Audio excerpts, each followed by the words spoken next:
You need a machine to make this. Now machine is an international machine. If you import the machine, you can't export it also. So what do?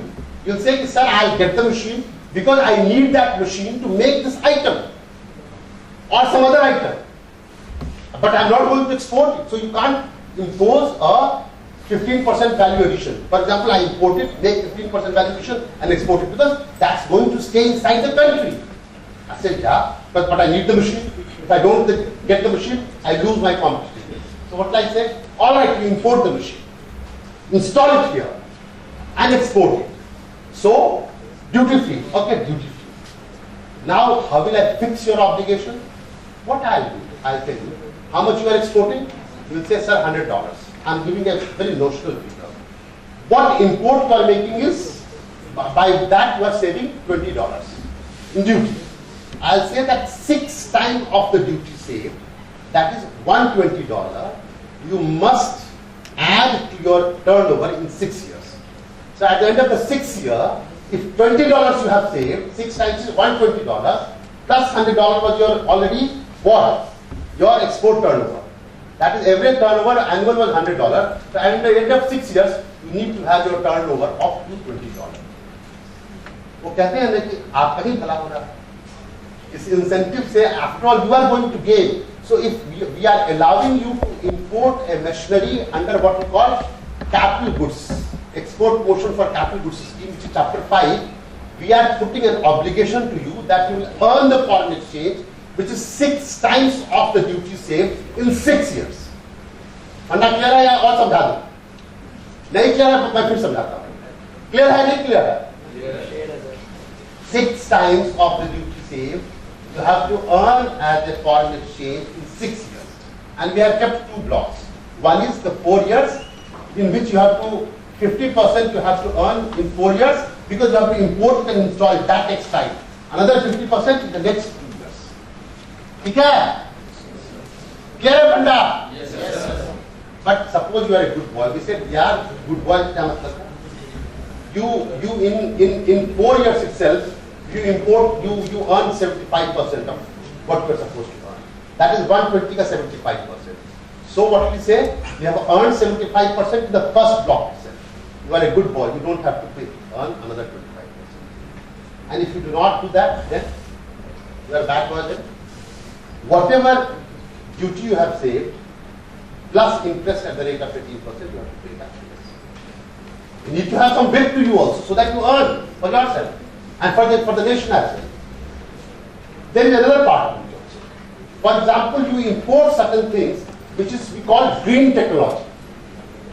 Solar panels, wind machines, there is a whole lot of these. Then we will impose an export obligation of only 25% of that. Because we want to promote it.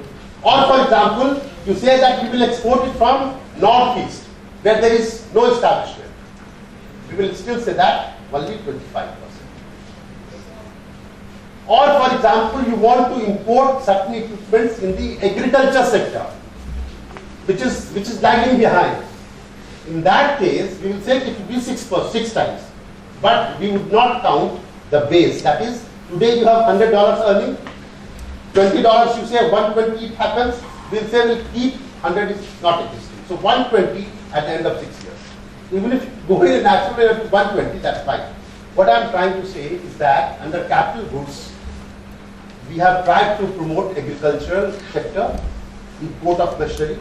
We have tried to ensure that in northeast also people import machinery. We have tried to see that the people who are importing clean technology are promoted. We have tried to see that the people who are doing technology which is considered good for the country, I'll show you the list also. That is, so by this foreign trade mechanism of chapter 5, we have tried to promote not only foreign trade, but also encouraged import of certain technology and to certain destinations. Chapter 5 का फंडा clear है नहीं clear हुआ? Yes, sir. फंडा clear हो गया पक्का? Yes, sir. The last chapter, last part, you say you are a good boy. What do you mean by good boy? You say, sir, it's not selling competitiveness, we are not getting competitiveness. We need certain goal. These all are basically pre-import incentives. That is, because before you import, you will get the raw material. Before you import, you will get the machinery. But there is another part to it also. Our post-export benefits. That is, I have told you chapter 4, that is raw material, chapter 5, which is capital goods. This is called chapter 3. I have got chapter. What is chapter 3? That's known as post-export incentive. What is a post-export incentive? Suppose by this also we try to, as Sir had pointed out, there are certain countries where our trade has declined. Europe, US, our trade has declined. We'll give incentive to those parts. So we'll give you a script to certain countries if you are exporting. That is known as Focused Market Scheme, FMS. Now, there are certain products which are not going to some countries, which used to go, which we have to push anywhere in the world. Then we will give some incentive, 2%, 3%, 4%, 5% on those products.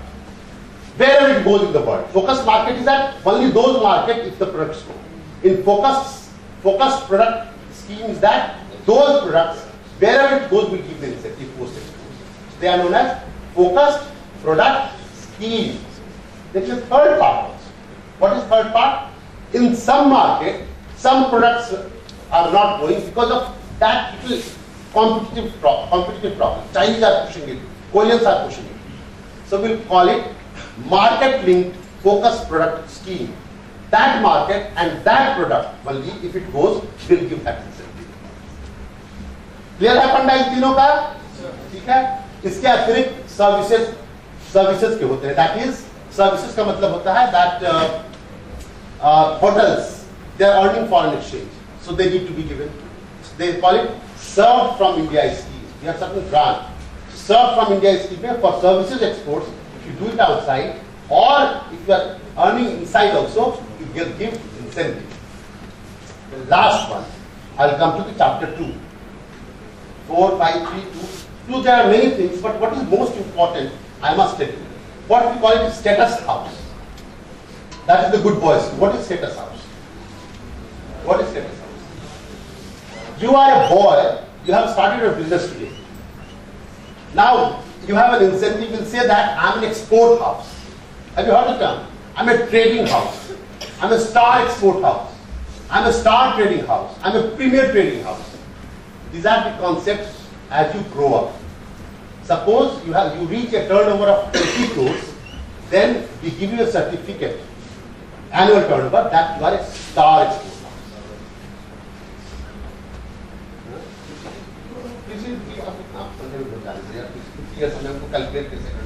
Every time the average is taken by the 3 years, but that's what he is trying to say. For example, this year you may be having back, next year, so we take the average of the last 3 years. And we say that you need to have this turnover. Then star trading house. You know, in the same way, 20 crores, 100 crores, 500 crores, 2,500 crores, 7,500 crores, we give you a different status at each category. Now, what is the advantage of this status? You will come to me, you have a Mercedes, fine, but unless Mercedes is more comfortable, just the name Mercedes will not do. So you come to me and say, fine sir, I am a star, I am a trading house, I am a star export house, I am a premier trading house, that's fine. I can show off. But what advantages do I get out of it? Advantages are, how do you export today? For example, in chapter 4, you want to import duty-free material. You are a new person. And what undertaking you give? You say that within 18 months, I'll make a value addition of 15% or 20%, depending upon whether you have taken TFIA or. So you make a value addition of 15%. I'll say fine. If you do not make a value addition of 15%, then you have to pay interest. Now, if you run away, then so how will customs catch hold of you? Custom will tell you, give a bank guarantee. Give a bank guarantee equal to that amount. If you do not fulfill that value, I'll confiscate your bank guarantee. Alright, you are a newcomer, but when you are a star export house or trading house, then your limits are built, like the bank limits. You will say that I'll give legal undertaking. Bank guarantee is not required. But when you give a legal undertaking, then your money is not stuck there. Your words are enough. And you can divert your money in the business operation. So as you grow in status, your limits are also raised, which you can duty-free import. That is point number one. Point number two, once you get the status house, then you get incentive under chapter 3 also, 2%. That whatever is the turnover, that turnover ka 2% aapko you will get as a scrip. Now what is scrip? Scrip benefit I said. For example, you have an export of, let's say, 1,000 rupees. You get an incentive of 5%. That is 50? 5%? No. 50. Okay. 50 rupees scrip you get. 5%. Now what do you do with that scrip? What is the advantage of this scrip? You can import duty-free material from this scrip.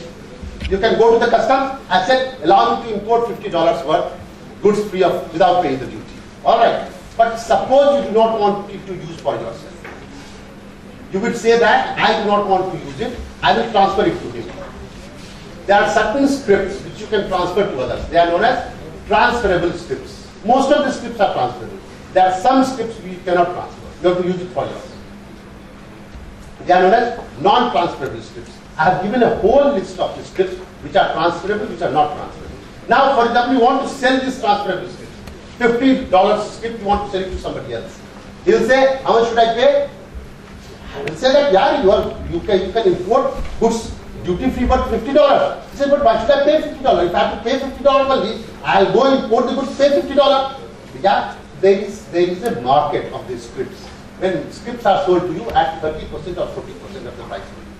So 50%, 50 rupees, $50 script, you will get it at, let's say, $10, $15, $20. So that, depending upon the availability of the script in the market. Some of my friends basically create scarcity in the market. Some of them release it at that time so that they can earn benefit. I do not want to tell them, but that's how the scripts operate in the market also. We do not have regulated one. So this is scripts, you basically get transferable scripts which you can sell in the market. This is the incentive. But that's not enough. That's not enough. Sir, I'm still not getting competitive. I'm not being treated well. So, I want that if I'm a good boy or a good girl, you need to encourage me more. Then the government thought, what is the way we can encourage them more? Chinese are, after all, giving so many incentives, duty free. So, we introduced incremental